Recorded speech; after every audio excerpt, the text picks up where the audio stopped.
All you need is one weapon and one weapon only. Today I present you my Amara one punch build that will have you going and breezing through any content, whether it be bosses or Slaughter Shaft or any Mayhem 4 content that comes your way. So without further ado, let's take a look at the build.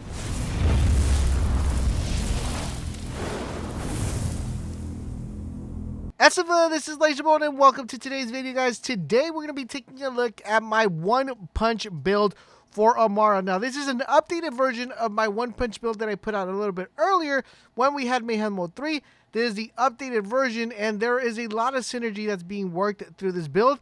And what's cool about this build is you kind of only need one weapon and one weapon alone to not only defeat bosses, but also clear out any Slaughter Shaft. Whether you're fighting fleshies, shields, or armor, it doesn't matter. This build is going to be doing a lot of damage, guys. You guys are going to be breezing through any type of content, and if you go down, it doesn't matter as well because you'll be able to get back up to without having a problem because the amount of damage you're going to be outputting. And we only need one weapon. That's what makes this build very good and very viable, that you only have to farm for a few amount of items, and it doesn't have to be a specific items, just as long as you have one particular weapon, one particular artifact, and of course one particular class mod.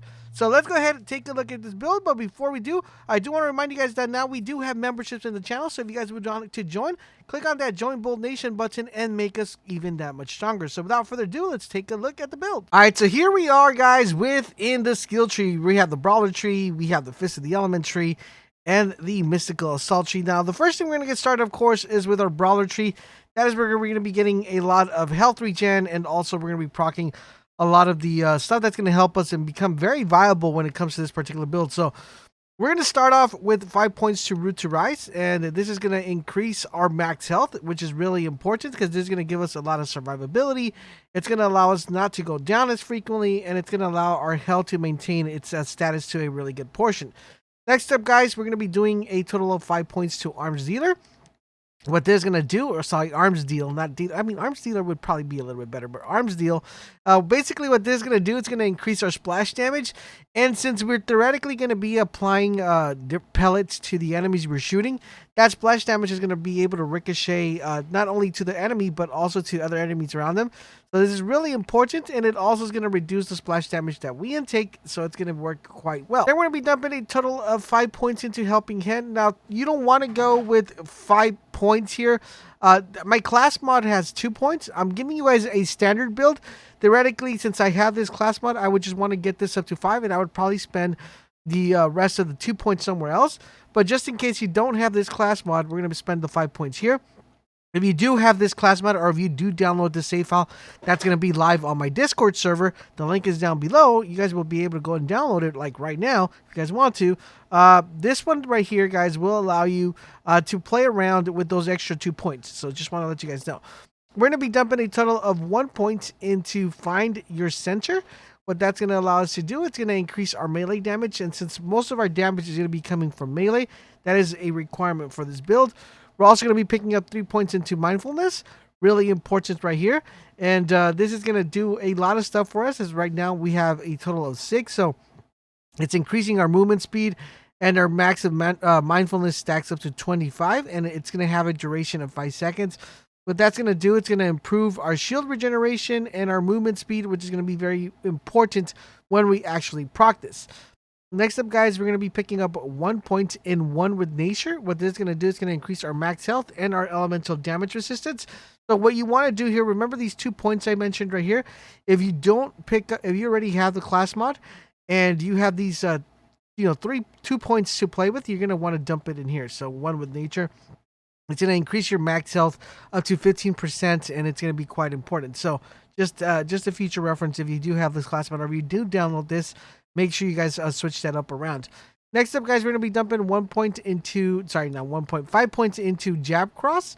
What this is going to do, it's going to increase our gun damage and our action skill damage as well. Even though our action skill damage is not going to be effective too much, it's going to be proccing that extra 75% damage, which is really important. Last but not least, guys, we're picking up Blitz. What this is going to do, it's going to give us melee overdrive. So this is going to be really important because it's going to deal elemental melee damage, and this is what's going to make this build very potent, because since we are going to be using mostly melee throughout the whole entire build, or the entire kind of playthrough, it's going to be very important for us to have this activated.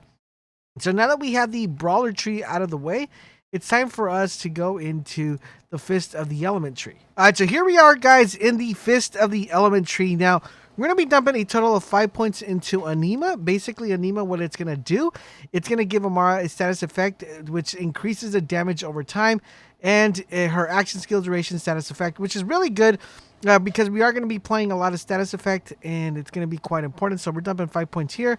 We're also going to be picking up 5 points into Infusion, which is going to convert a portions of the damage dealt by Amara's weapon into her action skill element. Remember, this build is very important that you pay attention to what you're fighting. So if you're going to be fighting a lot of shield enemies, you want to make sure that you have your shock element. If you're going to be fighting a lot of fleshies, you want to make sure you have your fire element. So just make sure you guys keep in mind, anytime you guys are doing some sort of content, keep an eye on what type of element you have activated so you guys know exactly how to play through it. Next up, guys, we're going to be dumping a total of 5 points into Tempest. It's going to increase elemental damage, and shock damage is further increased. Really important right here because our weapon is going to be doing a lot of elemental damage. Even though it's not an elemental weapon, it is going to be doing a ton of that. Next up, guys, we're going to be dumping 1 point into Illuminated Fist. What this is going to do, once again, it's going to increase the melee damage, which is really important because we are going to be doing a ton of that. Then we're going to be dumping 2 points into Wildfire. What this is going to do, it's going to apply the status effect to any enemy, and it has its chance to spread to nearby enemies. Really important because, since remember, within our armor, we are going to be doing a couple of splash damage increments. It's going to allow that to ricochet to other, not ricochet, but kind of transfusion into a different enemy. So it's really good. Next, guys, we're going to be dumping 1 point into Dread, which is just to increase our gun damage. It's 15%, so it's worthy picking up. Next, we're going to be doing 1 point into Deep Well, once again increasing our magazine size. Since we are only using one weapon, we want to make sure our magazine size is extremely increased. That's going to be very potent. And then last 2 points, we're running 2 points into Sustainment. It's going to give Amara a lifesteal whenever she does elemental damage with her weapon. So that pretty much covers up the skill tree. The only main thing that you want to pick up over here, guys, of course, is you want to make sure that you go to your Fist of the Element tree. You want to make sure you pick up Tides to Bind just in case you ever happen to grasp an enemy. You want to make sure that the enemies are linked. So you want to pick that one up. And other than that, you're pretty much set. You can just go with any other element and just run it off of that. So now that we got the skill tree out of the way, let's take a look at our armor. All right, so guys, so here we are in our gear. Now for our gear, it's very simple. We don't have like a ton of weapons here. I am going to talk a little bit about different anointments and different types of weapons you want to use and make a couple suggestions. But other than that, we have a pretty much clean slate of what we want to do. We want to make sure that our first weapon, of course, is the Face Puncher. Now, the reason why is because this weapon converts, it's pretty much anytime it shoots a bullet, it's like if you were mailing someone. So this theoretically makes the weapon a really potent weapon because of all the different anointments and all the different synergy we could get from different items that are going to give us a benefit to actually having melee. Now, there are 2 different types of face punchers you want to look at. And basically what you're looking here is just pretty much the pellets. So if you notice on this one in particular, we have 200 times 7. That means it's going to throw 7 pellets. Basically what that means, guys, is that it's going to be shooting 7 individual pellets to the specific enemy that it hits. So you want to make sure that you use something with a low amount of times multiplier for when you're mobbing. Now, if you're going to be doing a boss, you want to make sure you use something with a ton of pellets, like this one has plus 14 pellets, because basically that means that that particular boss or that particular enemy is going to be getting hit with 14 pellets as opposed to just 7 pellets, which makes you get more damage. So if you're doing a boss, you want to make sure you're doing the redundant. If you're using like just mobbing, you want to make sure you're writing the deep dive one. And it just has to be, the less pellets you have, the mobbing, that's going to be your mobbing weapon. The more pellets you have, that's going to be your boss weapon. That's just pretty much self-explanatory. You guys get the idea. Now, anointments you want to be running on these is, of course, on action skill and weapon damage is increased by 100%. Because what we're going to be doing is we're going to be proccing our action skill every single time. And that's going to allow us to get that 100% pretty much indefinitely, right? So we want to make sure we have that constantly. I'll explain how you want to play this once I get to that portion of the video. But overall, these are the 2 main weapons you want to run. It's pretty much the same weapon. You're just running it based on different pellets and different activities that you're doing. The other weapon I want to recommend is the Ion Cannon. That is going to be only in case you go down and you feel like you need a little bit more damage. You want to kill an enemy right off the bat. You can put on the iron cannon there, and you guys should be good to go. Other than that, even if you go down with this particular build, you'll be able to get back up. As long as there's an enemy around, this thing is going to be doing a ton of damage. So as far as our shield is concerned, we're using the Brawler War. Now, as you guys notice, I have a level 1 Brawler War. Doesn't have to be level 1. It could be level 30, level 40, level 50. The only reason why level War 1 is more effective than the level 50 is because this allows us to proc the effect faster than it would if we were to proc it with a higher capacity shield. So the lower level it is, the more faster you're going to be getting the procs, as opposed to the higher it is, the less likely you're going to be getting the procs in a fast, timely manner. So that's the reason why we run a level Ward 1 here. Now you could run a level 50. It doesn't really matter. You're still going to be having the same benefits. The only difference is how fast you're actually getting it when your shield is being depleted, right? That's the only reason why we're running a level 1. Now we're getting 25 weapon damage when the shield is depleted. We're getting a plus 300 melee damage when the shield is depleted. And we're getting a plus 2 maximum health per second when shields are active. So since we are kind of depleting our own shield, we are going to be proccing that 300 melee damage. Plus, we're also proccing the 100 weapon melee damage on action skill end. So overall, in general, just with the ward and the face puncher, we're doing 400% more damage. So it's actually really, really potent. And it doesn't stop there because we're going to be getting a lot more melee damage. So next, let's take a look at our class mod. So we're running the Spiritual Driver. But the Spiritual Driver is really good. It says whenever Amara activates her action skill, which we are doing every single time, it applies the status effect. It applies her action skill element to herself. So once again, guys, if you're running face grass, you face grass the ground, and you're running shock, it's going to apply shock to you. If you're running, we pretty much get it. If you're running fire, it's going to do fire, corrosive, yada yada.